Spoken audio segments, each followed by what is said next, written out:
Playing the Hell Let Loose, Vietnam beta, and following what Expression Games and Team 17 have shown so far has left me with a very mixed feeling about the game's development context.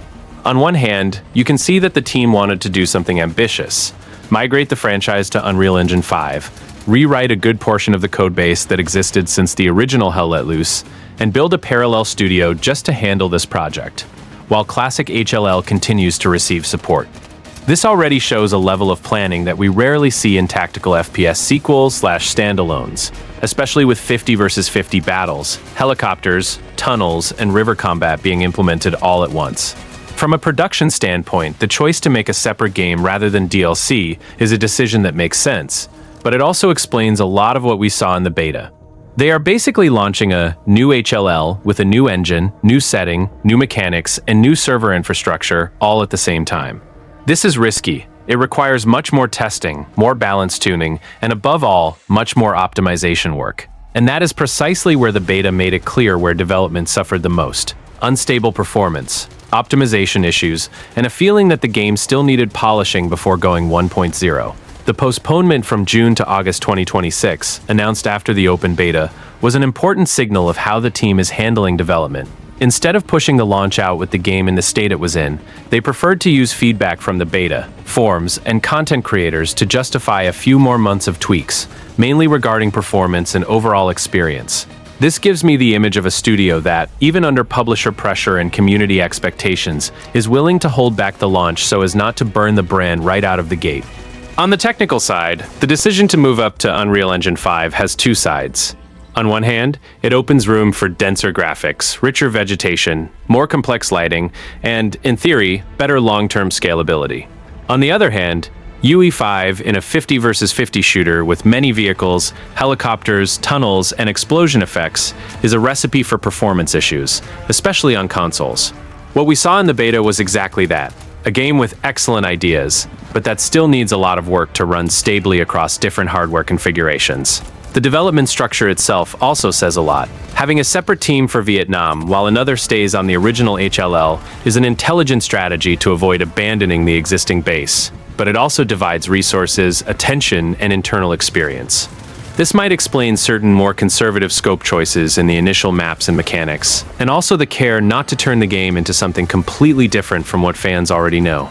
At the same time, it forces the team to make tough decisions about what to prioritize: more new content or more polish on what already exists. The development context of Hell Let Loose, Vietnam, is that of an ambitious project, well structured in terms of planning and communication, but that paid the price for trying to do too much at once. New engine, new setting, new mechanics, and massive multiplayer all together. The postponement was a mature and necessary move, and if they use this time to focus on optimization, balancing, and server stability, the game has everything it needs to reach a state much closer to what the initial proposal suggests. If not, the risk is becoming yet another tactical FPS with incredible ideas that stumbles on its own technical execution.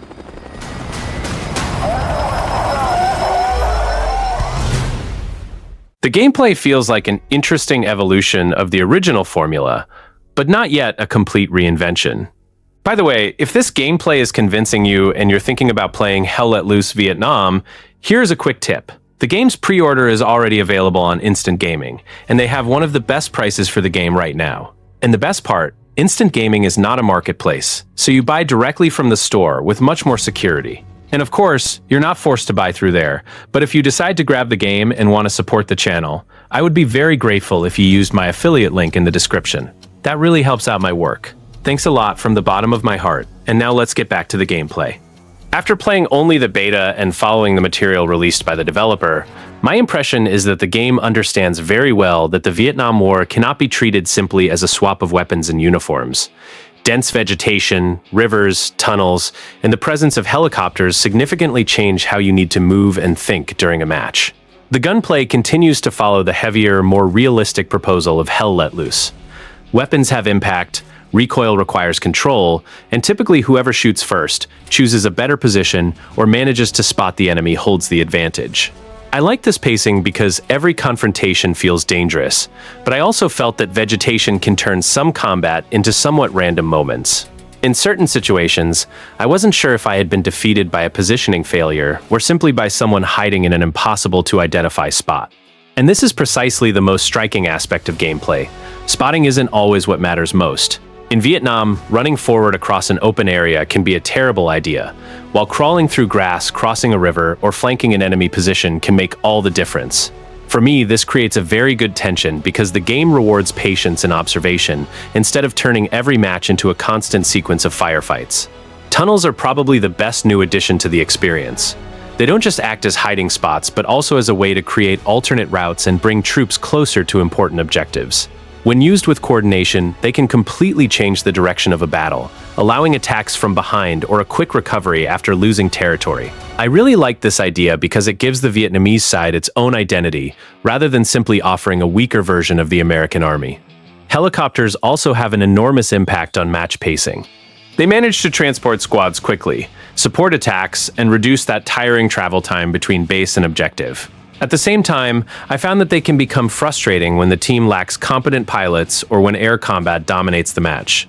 Balance will depend heavily on how the developers control the power of these aircraft, because a well-used helicopter can make a team seem to be everywhere at once. Rivers and watercraft add another interesting layer to movement. They aren't just visual obstacles, they can serve as infiltration routes, risk points, or pathways to create unexpected attacks. Still, in the beta, some areas seemed to favor jungle ambushes too much, and this made certain confrontations repetitive.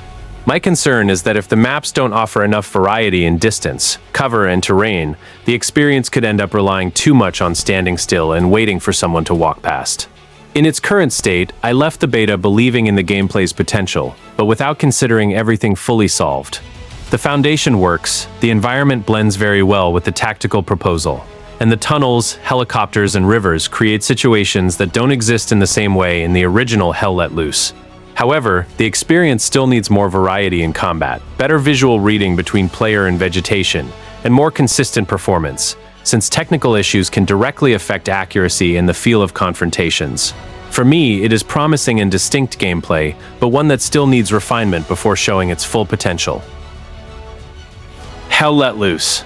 Vietnam practically has no history in the traditional sense, and this is a very clear design choice. The narrative it tells is the conflict itself. 50 versus 50 battles, set from 1965 onward, with the US on one side and the People's Army of Vietnam, PAVA to NVA, and Viet Cong on the other, without a campaign, without guided missions, and without main characters. For those expecting a plot with a beginning, middle, and end, this might seem like little, but for those who enjoy tactical FPS, the idea is that the story is created by the players in each match. What the developer has shown so far is that the focus is historical authenticity, not script writing. They talk a lot about recreating uniforms, weapons, vehicles, insect sounds, frogs, period environments, and maps inspired by real operations such as Operation Starlight and Operation Piranha. The narrative, therefore, is more documentary and atmospheric. You step into a setting that tries to look like 1960s Vietnam and feel the conflict through the environment, equipment, and type of combat, rather than through dialogue or cutscenes. Playing the beta gave me the feeling that the game is trying to tell the story through chaos and asymmetry, rather than a sequence of events. The US has helicopters, air power, heavy artillery fire. The NVA relies more on tunnels, ambushes, jungle movement, and guerrilla warfare. This difference in forces is already, by itself, a form of narrative. It shows how each side fought, what their advantages and limitations were, and how terrain and strategy shaped the conflict. The choice not to make a campaign also reflects what the franchise has always been, a large-scale battle simulator, not a linear story game. The original Hell Let Loose was already like this, and Vietnam maintains that philosophy. The plot is always the same, two armies facing each other in large maps, trying to control territories, with the player being just another soldier in the middle of it all. This removes the weight of having to fit tactical FPS mechanics into scripted missions, but it also leaves the experience somewhat generic from a narrative standpoint. From my perspective, this works well as a backdrop for gameplay, but not as a real story. You feel like you are in a historical setting, with coherent weapons and uniforms, maps that resemble real operations, and an atmosphere that tries to convey the tension of war. But there are no characters, no arcs, no memorable moments beyond the matches you live through yourself. For those who like to create their own stories within the game, with squads, commanders, and strategies, this is sufficient. For those who want a guided narrative, it is practically non-existent. Another important detail is that the maps are not exact replicas of historical battles, but rather inspired by them. The team talks about decisive moments of the war as a basis, but adapts the layout for gameplay. This means real history is used as a reference, not a script. You won't relive an operation step by step, but rather fight in an environment that tries to capture the essence of that type of confrontation. It's a freer approach that prioritizes fun and balance over absolute fidelity to events. The story is more of a context than a narrative. The game puts you in Vietnam, gives you the tools and limitations of each side, and lets you experience the conflict through chaotic multiplayer battles. If you expect a plot with characters and development, you will be disappointed. If you view war as a backdrop to create your own stories inside the game, then the proposal makes sense, and even shines, mainly due to the setting and the attention to historical details. Hell Let Loose. Vietnam has graphics that blend very well with the game's proposal, mainly because of the way the jungle is constructed.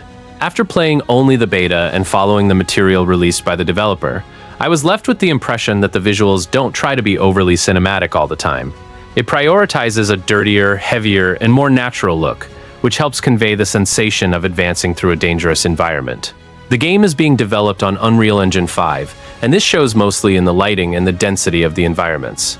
Vegetation is undoubtedly the biggest visual highlight.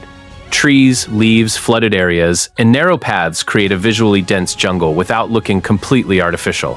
I especially liked the way vegetation occupies the space between objectives, because the map doesn't just look like an open terrain with a few objects scattered around. At the same time, in some moments of the beta, all this visual density made the scenery a bit confusing, especially when I tried to differentiate leaves, shadows, and hidden players. Lighting also contributes greatly to the atmosphere. Light filtering through tree canopies, darker spaces between vegetation, and open areas near rivers create interesting visual variations during a match. To me, this contrast works better than simply increasing saturation and making everything look like a war movie. The jungle feels alive yet oppressive, and that is an important quality for a game set in Vietnam. The effects of explosions, smoke, and gunfire help give weight to combat. When there is artillery, helicopters, and gunfire happening all at once, the screen manages to convey a convincing sense of chaos. Still, I thought some effects seen in the beta didn't have the same level of finish as the environment. Certain explosions looked a bit generic, and smoke didn't always integrate perfectly with the environment, as if it were an element placed on top of the image. Weapon and equipment models look well detailed, especially when observed from a first-person perspective. You can notice a concern for materials, wear and tear, and military appearance, which prevents the arsenal from looking too clean or pulled straight from a futuristic game. Vehicles and helicopters also help reinforce the scale of war, though I found that some models seen from a distance lose definition quickly. This difference between close-up and distance quality can break immersion a bit. The maps are visually interesting because they don't rely solely on the jungle. Bridges, rivers, huts, open areas, and abandoned structures create scenery changes that keep the match from feeling like an endless sequence of trees. In my experience with the beta, however, some stretches had so many overlapping elements that the image felt visually heavy. The environment is pretty, but I believe the game still needs to find a better balance between density, visibility, and clarity. Overall, I would say the graphics of Hell Let Loose, Vietnam are more impressive for their atmosphere than for their absolute technical level. The setting, lighting, and vegetation manage to create a distinct visual identity, and that is more important to me than simply having extremely detailed textures. But the beta also showed performance issues and inconsistency in some effects and distant elements, something that can directly affect the perception of visual quality. The developer stated that it worked on performance improvements, visual effects, and Unreal Engine updates after the beta, so my final opinion would still depend on seeing how these changes work in the final version. In my experience with the beta, performance was the aspect that made me the most unsure. The game managed to maintain a good feel during quiet moments, but as soon as the match got more intense, frame drops and short stutters appeared. For a shooter where every movement can decide a confrontation, these issues are not just technical details. They directly affect confidence during combat. Instability was most evident when there were many elements happening at the same time. Helicopters, tanks, explosions, and smoke seemed to weigh heavily on performance, and even infantry combat could present unexpected drops. In my opinion, this type of fluctuation is especially concerning in large matches, because precisely the most important moments are when the game needs to function best. I also experienced some stutters related to moving across the map. Upon entering new areas, quickly looking at regions with heavy vegetation, or following a more distant battle, fluidity wasn't always constant. It wasn't necessarily a permanent performance drop, but rather small interruptions that broke the rhythm and gave the impression that the game was still loading elements in the background. The problem is that map density makes it hard to separate a machine limitation from an optimization limitation itself. The jungle, player count, and war effects demand quite a bit from hardware, especially the processor in 50 versus 50 matches. Even so, I expected a more consistent delivery, because lowering graphical quality to gain stability can also harm visibility and visual experience. Another point that bothered me was the difference between the average frame rate and actual stability. At times, the counter showed acceptable numbers, but the image still felt uneven because of stutters. To me, this is more annoying than simply playing with a lower FPS average, because the sense of control suddenly shifts and can mess up your aim or reaction during a firefight. The positive part is that the developer acknowledged that optimization was still underway and stated it worked on improvements after the beta, including Unreal Engine updates and performance tweaks for PC and consoles. Subsequent tests also indicated a significant improvement compared to the first beta, although these results can vary quite a bit depending on hardware and settings used. Therefore, my opinion based solely on the beta is cautious. Hell let loose. Vietnam did not feel completely optimized, and I would not recommend judging performance only by the moments when the game ran well, because problems appeared right during the most intense battles. At the same time, the improvement reported in subsequent tests shows that performance does not seem like an impossible problem to solve. I would just need to see that stability maintained on full servers before considering performance truly satisfactory. My opinion is, if you enjoy the original Hell Let Loose for its tactical gameplay and war atmosphere, it is certainly worth considering picking it up at launch. But with realistic expectations and the awareness that optimization still needs to mature in the early patches. If you are new to the series or have always wanted a military shooter with a fresh setting and solid gunplay, the launch could be a good entry point. The beta showed the game has its own identity, with new mechanics that work well in theory, and if the team delivers the promised tweaks by August 13th, the initial experience should be fun enough to justify the purchase. On the other hand, if you are a veteran player who loves HLL primarily for coordinated teamwork and squad strategy, my suggestion is to wait a few weeks. The beta had performance issues, bugs, and a feeling that the spirit of the game is not yet 100% polished, so observing the first post-launch reports can save you frustration and money. The game is suited for those who like first-person tactical shooters, value voice communication, enjoy large maps with war objectives, and don't mind dying several times before understanding the dynamics. If you like games like Squad, Arma, or Hell Let Loose itself, and have the patience to learn complex systems, this is your audience. Conversely, if you are looking for fast action, constant respawns, and short matches, you might find the pacing too slow. The beta also showed sound flaws, foliage pop-in, and irregular optimization, typical of early cycles, but which impact immersion. So, if you are sensitive to bugs or have borderline hardware, it might be worth waiting for the first patches. In my case, as someone who only played the beta and closely followed what the developer showed, I am leaning toward buying at launch, but with an open mind for potential initial issues. I believe in the game's potential, especially with tunnels, the 3D map, and the new helicopter mechanics, but I know the first impression can be compromised if optimization isn't up to par. If you enjoy the style, support the studio, and want to be among the first to explore this new chapter, go ahead, but be prepared to report bugs, adjust settings, and perhaps wait a week or two for the most stable experience. If you prefer playing with the certainty that major issues have already been fixed, wait for the first patches and reviews from those already playing during launch week.